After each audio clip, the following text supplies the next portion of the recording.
Quick reaction చెప్పండి. మీరు TRS అయిపోయింది, బీఆర్ఎస్ వచ్చింది, ఇప్పుడు మళ్ళీ టీఆర్ఎస్ 2.0. అది కేసీఆర్ కూతురు కవిత పెట్టిన పార్టీ. ఆమె చేసిన కామెంట్లో నేను మళ్ళీ చెప్పాను, మీరు అన్నీ వినే ఉంటారు. కేసీఆర్ని ఉద్దేశించి మర మనిషి అన్నది కానీ, తోడేళ్ళు గుంటనక్కల గుంపు చేరింది, కేసీఆర్ బయటకు రాదే కానీ, కేసీఆర్ రాజకీయ పరిణితి కోల్పోయారనే చాలా పెద్ద కామెంట్ ఇది. ఇప్పటివరకు ఏ రాజకీయ నాయకుడు దేశంలో ఇంత ధైర్యం చేయలేదు, కవిత చేశారు. ఎలా చూస్తున్నారు కవిత పార్టీ భవితవ్యమేంది, దాన్ని ఎలా ఎదుర్కోబోతున్నారు? ఒరిజినలే, నకిలీ అంటూ ఒక Bisleri water bottle original duplicate పెట్టారు, కోల్గేట్ పేస్ట్ డూప్లికేట్ పెట్టి ఒక రియాక్షన్ అయితే బీఆర్ఎస్ ఆల్రెడీ ఇచ్చేసింది. ఏంటి మీ స్పందన ఏంటి? ఫస్ట్ రియాక్షన్ చెప్పండి. గుడ్ ఆఫ్టర్నూన్ కళ్యాణ్ గారు, మీకు టీవీ ప్రేక్షకులకి మిత్రులు శ్రీనివాస్ రెడ్డి గారికి నమస్కారం. కవిత పార్టీ పెట్టడం అనేది ఆమె మాట్లాడిన మాటల తీరు 20 సంవత్సరాలుగా జాగృతి నాయకురాలుగా, గత టీఆర్ఎస్ పార్టీ నాయకురాలుగా, కేసీఆర్ గారి కూతురుగా నాయకత్వాన్ని ఎన్ని అవకాశాలు ఇచ్చినా కూడా పటిష్టవంతమైన నాయకత్వాన్ని ఆమె నిరూపించుకున్న నాయకురాలు కాదు.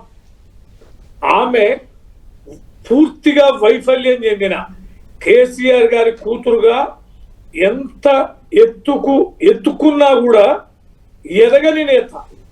ఇవాళ పార్టీ పెట్టి అది టీఆర్ఎస్ఆ లేకపోతే తెలంగాణ రాష్ట్ర సేనా అసోసియేషనా, అసలు రిజిస్టర్ అయిందా కాలేదా, ఇంకా అన్ని దాంట్లో గందరగోళాలు ఉన్నాయి. కానీ ఆమె టీఆర్ఎస్ పడితే పులిని చూసి నక్క వాతలు పెట్టుకున్నట్టే ఉంటుంది తప్ప ఆమెకు ఆ చరిస్మా లేదు, ఆ చాము లేదు, ఆ నాయకత్వం లేదు, లక్షణాలు లేవు, ఆ నిజాయితీ కూడా లేదు. పార్లమెంటు సభ్యురాలుగా చేస్తే కకావికలం చేసింది ఢిల్లీలో మన పార్లమెంట్ సభ్యులని. ఎంతమంది పార్టీల నుంచి వెళ్ళిపోయారు, ఢిల్లీ రాజకీయాలని ఎంత వికృతంగా మార్చారు, పార్టీకి ఎన్ని ఇబ్బందులు కల్పించారు. పార్లమెంట్ నాయకురాలుగా చూసాం.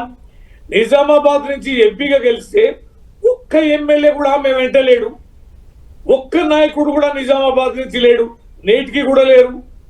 ఆమె 10 సంవత్సరాలు ఈ పార్టీలో వైభవాన్ని అనుభవించింది.